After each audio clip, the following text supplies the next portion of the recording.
my name is Daveen Trentman. And my name is Terrick Gutierrez. And we're the co-curators of the exhibition 29 Million Dreams. The ground floor of the exhibition was designed to accomplish 3 primary objectives.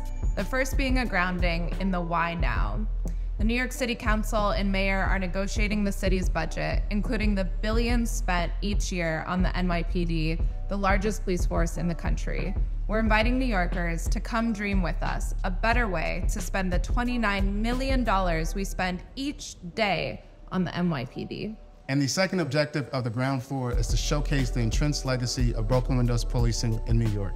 And lastly, our third objective is to use art and stories to really hold the gravity and seriousness of harmful policing, both in New York, but also on a national scale. We lean into the use of scale as a way to reinforce an idea that culture and physical space are not neutral. Culture, both good and bad, high and low, and everything in between, gives us ways to imagine ourselves in relation to the worlds around us. We include large-scale works meant to demonstrate the excessiveness and over-reliance on policing. We also use scale as a way to slow down the viewer's attention and to meditate on the human consequences of policing.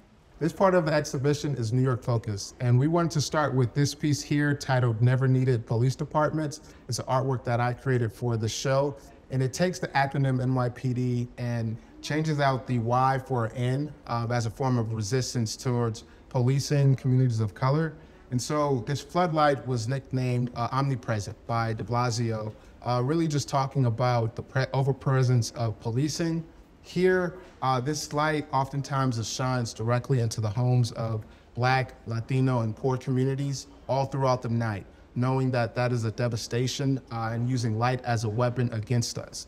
And so these floodlights oftentimes are really detrimental to the eye because they're measured in what's called Kelvin. And so I took out the serial number to adapt that for the exact number at which these shine at, and they shine at 3,954 degrees Kelvin, and anything above 3,000 is harmful to the human eye.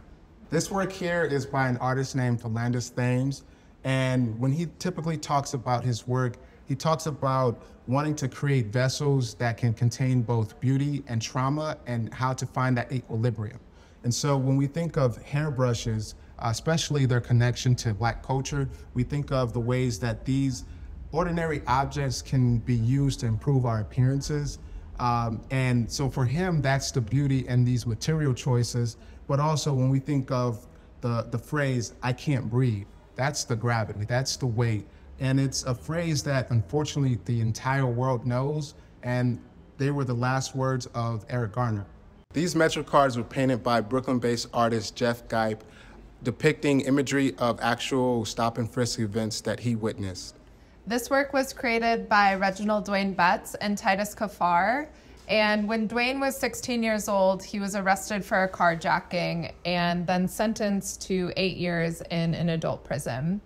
And in his first year, he was in solitary confinement and he yelled out, "Somebody slide me a book." And so somebody slid him Dudley Randall's Book of Black Poets, where Dwayne fell in love with poetry and became a poet himself. Following his incarceration, Dwayne went on to Yale Law School and became a lawyer. This work is really the perfect marriage of Dwayne's practice as a lawyer and as a poet. So Dwayne would take court transcripts from civil rights court and then redact entire sentences and words, and the words remaining create poems themselves. And then visual artist Titus Kaphar would draw portraits on top. And what we really love about this work is criminal legal language can often be really excessive and inaccessible. And what this work does is make it really simple and shows the human consequence of our criminal legal system. Hi, I'm Joanna Miller. I'm the director of the Education Policy Center at the New York Civil Liberties Union. These pieces behind me are portraits that were commissioned especially for the Museum of Broken Windows, and they depict women who have lost a loved one to police violence in New York. And we're especially excited to highlight these women because working together, they have become heroes of the police reform movement. They actually forced our governor to change the law when someone is killed by the police those investigations are now automatically done by the Attorney General's office rather than by the local police department, which makes the whole thing more accountable and more fair. So these women have turned their pain into real action. They are our heroes, and we're really excited to be able to feature them in the museum. We designed the second floor to have an almost visceral change in tone and feeling. So as you come up here, you're presented with greenery, open light, and the themes that we really focus on are community, vibrancy, and just the beauty of people. This work was commissioned by an artist specifically for the show. Her name is Donna Carrol, and the title of the work is called I Miss and Love You.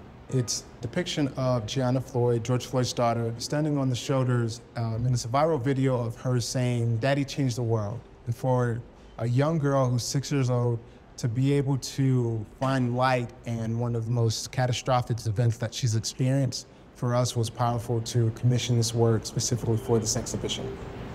This is a full-scale installation, and this is a library created by an organization called Freedom Reads. And these are handcrafted wooden bookshelves that go inside jails and prisons all across America. And the founder of the organization, Dwayne, says, if we can put millions of people in prison, we can also put millions of books in prisons. Dwayne and his team hope that literature can be used as a way to fight back against the insidiousness that incarceration breeds. The photography in this section are from Wagner, Steve Eloiseau, and Eva Woolridge. And these works really exemplify community, the vibrancy, but there's also a clear absence of policing. The piece behind me was created by Krimes, a brilliant, formerly incarcerated artist, and it's called Riker's Quilt. It was created using prison-issued bed sheets, and there's 3,650 individual squares on the quilt. Each square represents a day in a 10-year promise to close Rikers Island. The quilt has 2 layers. The outside layer is full of color and vibrance, and the interior layer has documented imagery of the abuse and neglect at Rikers. So the quilt was actually designed for you to slash open the exterior layer to expose the abuse happening at Rikers. Terrick and I wanted to draw on the natural shape of the venue to really elicit a metaphor. So viewers go through the second floor of the exhibition and they experience the beauty of New York culture. But in the back of the second floor, we wanted to pull out a metaphor that Rikers is kept in our backyard and in the shadows. The final piece of the exhibition is a floor-to-ceiling chandelier made of 1,500 individual burners. And these are handcrafted pieces of found acrylic and custom razor blades. And the artist created this piece drawing on his own experience with incarceration. And when he was held in solitary confinement, the lights were kept on 24 hours a day, and the light was weaponized against him. So Marcus Manganni, the artist, uses light as his medium to help create beauty and to reclaim his freedom. The Museum of Broken Windows is open until May 6th at 216 Lafayette Street in New York City. It's open 10 a.m. to 8 p.m. daily, and it is free. On behalf of the NYCLU, the Soze Agency, Terrick, and myself, we want to say thank you so much. And we want to invite you to come through.